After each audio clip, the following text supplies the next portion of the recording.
All right, everybody, I'm Logan Alec. I'm a CPA, and this is my update for Monday, March 29th. More stimulus payments should be going out this week. The IRS said there'd be a new batch going out every week. So for those of you who are still waiting, I really sincerely hope that you get your payment as soon as possible. Unfortunately, we still do not have news regarding the third stimulus payments for non-filers who receive federal benefits. They've really been left behind by the IRS here. We're still waiting for a payment date for those groups. So I can't tell you when those issues will be resolved. The IRS actually added a new page on its website dedicated to Social Security recipients and other recipients of federal benefits with respect to the third stimulus payment. There are questions and answers for people who receive these benefits, but this page doesn't really say anything we didn't know before. The first question is, when will eligible Social Security, Railroad Retirement, and Department of Veterans Affairs benefit recipients who are not required to file a 2020 tax return receive their third economic impact payment? And that's what we've been waiting for, right? And personally, I don't think, and I know many of you don't think, that the IRS is very transparent here, since they haven't provided much information about the cause or the delay or how long it's going to continue. It was the Social Security Administration that has actually done a better job of being transparent with what's going on right now, as I told you last week with the statement by the SSA Commissioner. IRS has been kind of secretive here, and that could very well be because this is mostly the IRS's fault.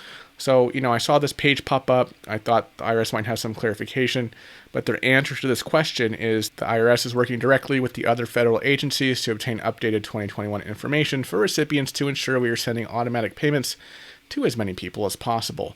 More information about when these payments will be made will be provided on irs.gov when the timeline is finalized.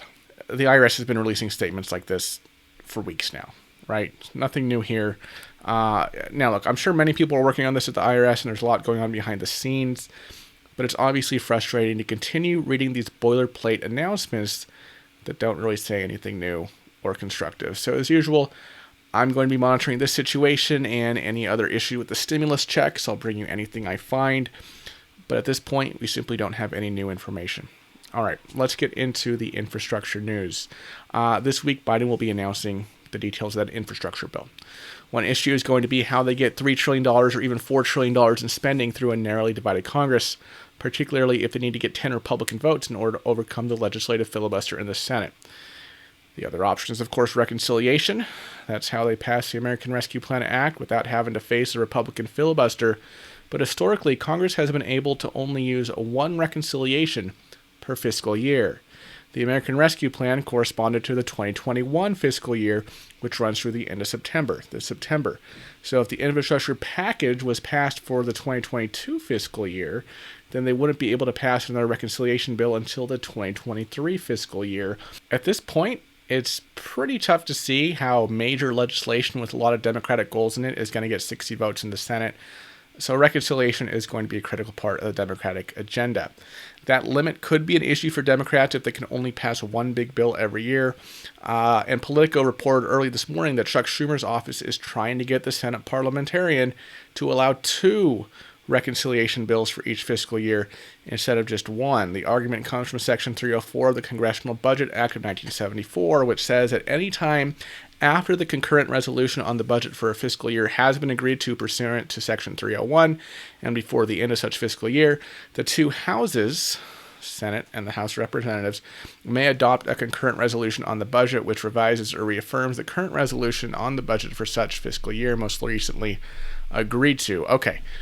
That's a mouthful. Basically, what they're saying is that Congress can create an initial budget for each fiscal year, and then they can adopt a second resolution to either revise or confirm the original budget. So the American Rescue Plan was a budget resolution for the 2021 fiscal year.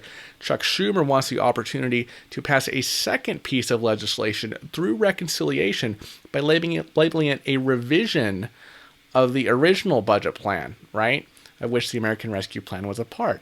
Otherwise, the infrastructure package would have to be, in and of itself, the budget resolution for the 2022 fiscal year, and they wouldn't have any chances to work the reconciliation until the 2023 budget. Ultimately, this will come down to whether the Senate Parliamentarian agrees with Chuck Schumer's interpretation, if she thinks there are limitations to what you can do in a revision bill, etc. But if she rules in Schumer's favor, then the Democrats could gain an extra opportunity to pass a reconciliation bill each year. All right, everybody, that's what I have for you today. There will obviously be a lot of movement around the infrastructure bill this week. That is the Democrats' next priority. So I'll be back with more of that tomorrow. Before I sign off, I want to note that the CDC extended their eviction ban through June 30th. It was previously set to expire at the end of March, so that means there will be 3 more months of security for people who are struggling financially due to COVID-19.